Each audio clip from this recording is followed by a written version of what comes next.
さあこちら、チョコバーのお店なんですが、こちらのねお二人が一体どのようにしてこのプエルトリコの FDC に関わっているのかというお話を聞かせてくれるということなんで、ぜひお願いしたいと思います。よろしくお願いします。Hello. Can you introduce? Yes. So my name is Ricardo Roman, also known as Mono, and this is Roberto Morales, also known as RedRooster Boss. We are both founders of Team Red Rooster, which is Puerto Rico's national esports team.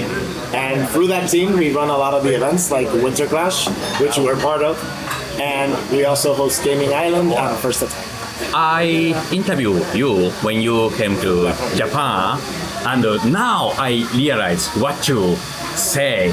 You need long time to contribute to FDC. So can you explain what you did?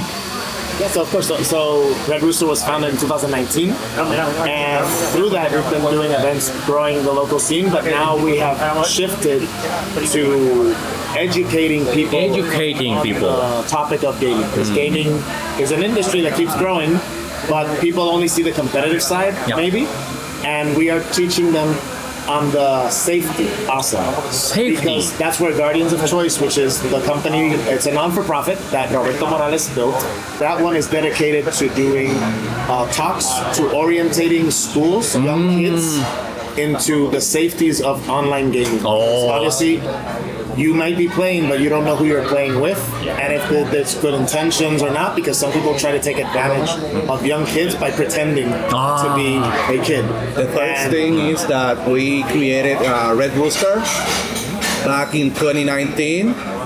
There was the prohibition of cockfights in Puerto Rico. So in that part, on the federal side, on that part, we wanted to create a platform for video games and an option for entertainment for our youth and the community. That's where we came in, and Mono came to the rescue of the FDC ambassador, I think. He has done a great work on many parts. As you know, that he has a great TO and a great player as well. We are friends, more like friends, brothers.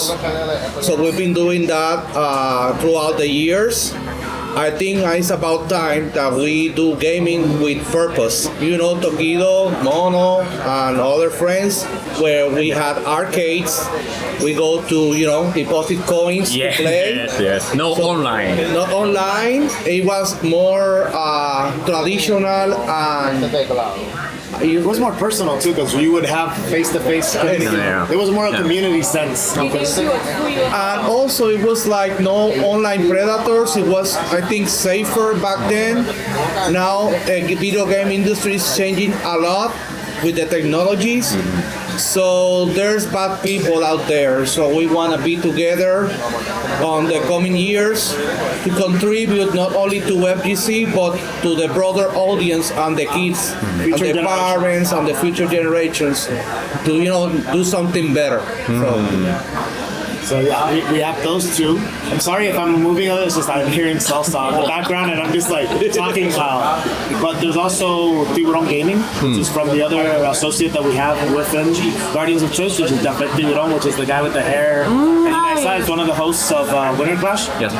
And First Attack also. And his non-for-profit organization is dedicated to providing gaming accessibility for people who are handicapped or diverse. So he has adaptive controllers that are like they're like little bases of rings, so that people can play. So he wants to make it so that it's inclusive, that anybody can game and be part of the community.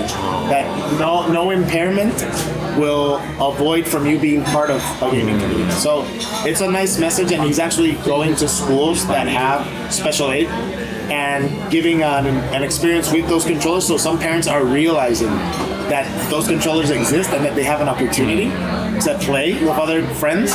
And with Guardians of Choice, parents are also realizing that there are ways to supervise better their children, because some parents, when we go to give those talks, they don't even know that the Nintendo Switch or the PlayStation have parental controls that you can enable. And when we give our talks, they're like, I didn't even know I could do that for my kid. And so we explain, there are actually videos in Guardians of Choice explaining how to use parental controls on each console, like Xbox, PlayStation. So we're dedicated a lot to doing that. And now we're doing the Guardians of Choice game, which is called The Guardian, which is trying to make an immersive experience because sometimes kids are more visual and more engaged when it's a game. So we feel that the message can also get across if we create a game that creates the scenario that they need to learn to avoid. You guys, so many kind accent. Umbrellas. Yeah. We are getting old, and we have a lot of experience and knowledge of LGC esports. So you guys can do a lot of kind aspect of FGC. I'm very impressed by what you are doing now. Thank you. You said it very well, Tokido. You are expert in the fighting game area, and that can be used to educate. An example, Mono is having like opportunity with the local Department of Education to teach English, but using the fighting game mechanics. So that things you got the attention of the kids. About talking about frame data. It's math. We're teaching math because frame data you use it's math. So yes, and it's also, for me it's a smart way and fun to do it. ありがとうございました。Thank you for the interview. ありがとうございます。いやでもやっぱりね、彼らがやってることには本当に頭が下がります。モノなんてまだトッププレイヤーでもあるのに、こんだけね、教育方面やら本当にいろんなハンディキャップのある人のコントローラーを作ったりだとか、そういったのは本当に多岐にわたる活動で FGC を支えているっていうのは、いやーすごいね、この人たちがやってることっていうのは、いろいろ本当に考えさせられます。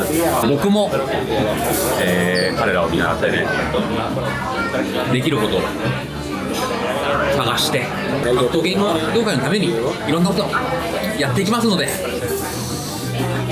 今回は小野さん、ありがとうございました。